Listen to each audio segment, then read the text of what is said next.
Dini hari, tanpa awan sejauh mata memandang dengan udara yang segar, perkemahan Heavendo Empire berjarak 50 li dari Jialing Pass. Saat Pazar tentara berkumpul dengan genderang perang yang menggelegar, satu formasi persegi muncul di luar camp. 100.000 tentara Heavendo Empire perlahan bergerak maju. Itu adalah 10 leguin kavaleri lapis baja berat kerajaan Du Empire. Mengikuti di belakangnya ada 4.000 Master of Kekaisaran Du Empire, dikawal oleh 12.000 tentara Tang yang kuat. Dengan penampilan tentara Tang hanya tampak seperti kavaleri ringan. Di belakang mereka datang 10 leguin kavaleri ringan dengan Master of bergegas keluar dengan kedua sayap. Untuk pertempuran pertama dengan Kekaisaran Spirit Hall, pihak Heavendo Empire mengandalkan kavaleri berat. Mereka telah bersiap untuk menyerang kapan saja. Di Jialing Pass, Bibi Dong mencibir. Heavendo Empire itu penakut. Semua kavaleri memang bisa dengan mudah menyerang atau mundur. Tapi itu di medan perang konvensional. Jangan bilang mereka bisa menunjukkan keunggulan kavaleri saat mereka bentrok dengan leguin Master Rohku. Turunkan perintah saya. Pasukan kavaleri berat terbentuk di depan. Leguin Nagasuki lakukan serangan mendadak. Keempat gerbang Jialing Pass dibuka hampir bersamaan.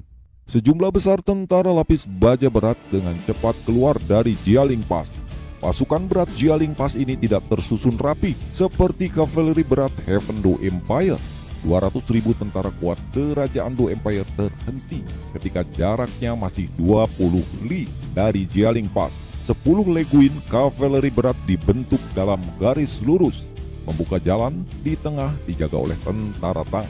Pada kenyataannya lebih dari 6.000 guru roh maju, hanya lebih dari 2.000 guru roh dari sekte Tang yang berpakaian persis sama dengan tentara Tang.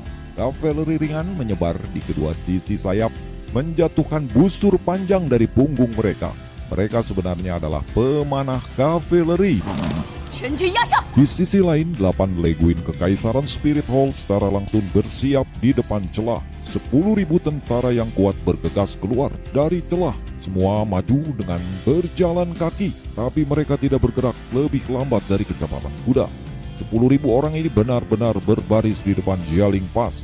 Semuanya mengenakan perlengkapan pertempuran yang ringan. Pakaian mereka dihiasi dengan pola benang emas, dan pada spanduk yang melambai di belakang mereka ada 2 kata emas besar, Naga Suci. Grandmaster dan Tangsan berdiri berdampingan, dan bersama mereka juga ada Marskal Jilong. Marskal Jilong melambaikan tangannya. Tentara maju, kavaleri pemanah siap. Setelah memasuki jarak 10 li, lakukan baku tembak. Tangsan secara bersamaan juga memberikan perintah kepada tentara Tang. Periksa busur kalian. Tentara Tang diam-diam menjatuhkan panah juk crossbow di punggung mereka, menempatkan mereka sejajar pada tangan mereka. Mereka dengan cepat memeriksa senjatanya, terutama kondisi panah mekanismenya. Jarak antara kedua belah pihak terus menyusut.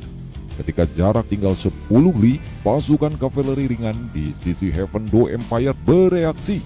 10 leguin kavaleri ringan berangkat menyerang langsung ke Jialing Pass.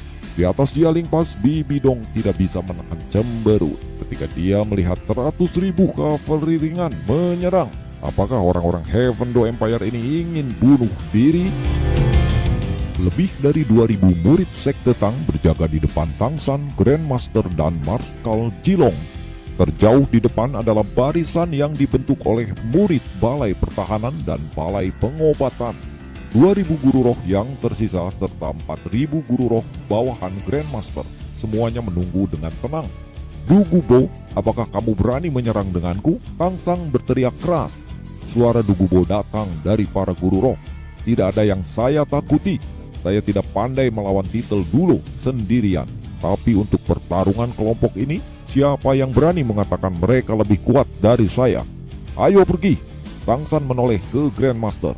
Guru, aku akan menyerahkan sisi ini padamu dan Marskal Jilong.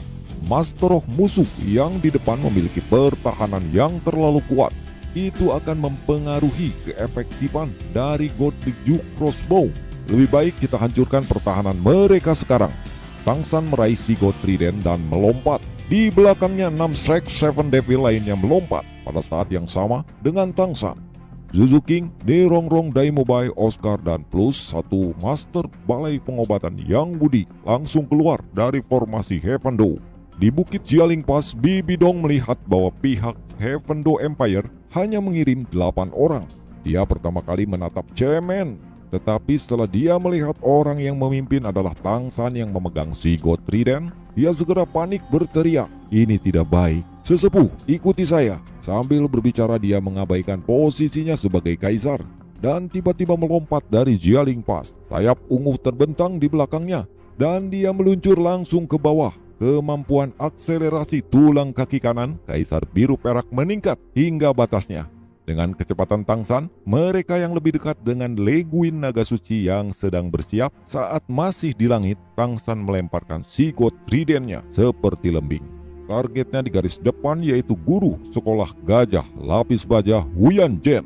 Huyan Zhen terlalu sombong menghadapi Zigot Trident Tangsan yang sangat kuat. Dia sama sekali tanpa kekuatan roh. Dia malah tertawa keras. Dia tidak hanya menunjukkan tidak ada niat untuk mundur, tetapi sebaliknya tiba-tiba menerjang untuk menghadapinya. Seluruh tubuhnya memancarkan cahaya kuning debu bertabrakan secara langsung dengan Zigot Trident Tangsan. Dalam hal kekuatan pertahanan roh, sekolah gajah lapis baja mungkin menjadi yang kedua setelah roh badak raksasa lapis baja pertahanan murni. Meskipun dia masih belum mencapai level titel Dulo, mayoritas titel Dulo tidak bisa menandinginya dalam pertahanan murni. Huyan Zhen terlalu sombong menghadapi Tangsan. Jangan memblokirnya. Suara Bibidong terdengar dari belakang, tapi peringatannya sudah terlambat. Boom! Ledakan besar Zigot Trident menusuk langsung ke kepala raksasa itu. Langsung meletus mengejutkan para murid sekolah gajah lapis baja. Zigot Trident menusuk avatar rohnya, tekanan berat 108.000 jin. Yang menakutkan itu langsung merobek 4 anggota tubuh Huyan Zhen. Dia langsung jatuh ke tanah dengan keras tanpa ada tanda-tanda kehidupan. Langsung mati konyol. Dengan modal kekuatan roh di peringkat 89, dia menghadapi Tangsan tingkat titel dulu, sang calon dewa laut. Huyan Zhen langsung terbunuh mati konyol oleh serangan tunggal Tangsan. Marskal Jilong tidak bisa menahan napas dingin. Ketika dia melihat ini, dia tentu saja tahu tentang Raja Surgawi Huyan Zhen. Melihat Huyan Zhen secara brutal dibunuh Tangsan oleh serangan tunggal Tangsan tanpa menggunakan rohnya, dia sekarang akhirnya mengerti mengapa Tangsan bisa duduk di samping Kaisar Heavendo, bahkan dihormati oleh Yang Mulia sebagai guru Kaisar. Kini Leguin Naga Suci porak-poranda. Dan itu membuat pihak kerajaan Do Empire merasa bahagia. Mental Bibidong menurun. Tiba-tiba seorang titel dulu dari Leguin Sekte Naga Suci menyerang Tangsan. Dia berubah menjadi naga raksasa putih yang langsung memuntahkan serangan napas putih ke Tangsan. Lengan kanan Tangsan langsung berubah menjadi biru sepenuhnya. Dengan ledakan, petir berbentuk naga biru itu menghilang tanpa suara. Dalam sekejap, tubuh naga putih itu dilahap naga biru Tangsan. Bahkan tidak menyisakan tulang yang tertinggal. Hanya dalam waktu sekejap Tangsan berperang, tetapi dia sudah langsung membunuh Master Gajah Lapis Baja Wang Zhen dan juga membunuh titel Dulo Master Sekte Naga Suci Tobasi. Akan tetapi pada saat inilah kondisi Tangsan menurun. Tanah di bawah Tangsan tiba-tiba bergetar. Tangsan merasa tubuhnya ditahan oleh kekuatan inkorporil. Ternyata itu adalah serangan Bibidong. Duri hitam dan ungu yang tak terhitung jumlahnya meledak dari tanah, berusaha menembus tubuh Tangsan. Kaisar Spirit Hall Bibidong akhirnya tiba. Zigot Trident menghantam tanah dengan keras, menghancurkan semua duri yang menonjol itu. Tangsan menggunakan momen ini untuk melompat ke udara. Tanpa jeda apapun, Clear Sky Hammer naik, meledak dalam gelombang kejut raksasa, langsung ke arah Bibidong. Sekarang dia sudah menjelma menjadi kaisar laba-laba kematian di udara. Bibidong benar-benar marah sekarang. Bilah ungu yang tak terhitung jumlahnya membentuk perisai aneh ke depan, memblokir serangan Tangsan. Hanya saja Bibidong juga merasakan dirinya tenggelam, langsung terjatuh.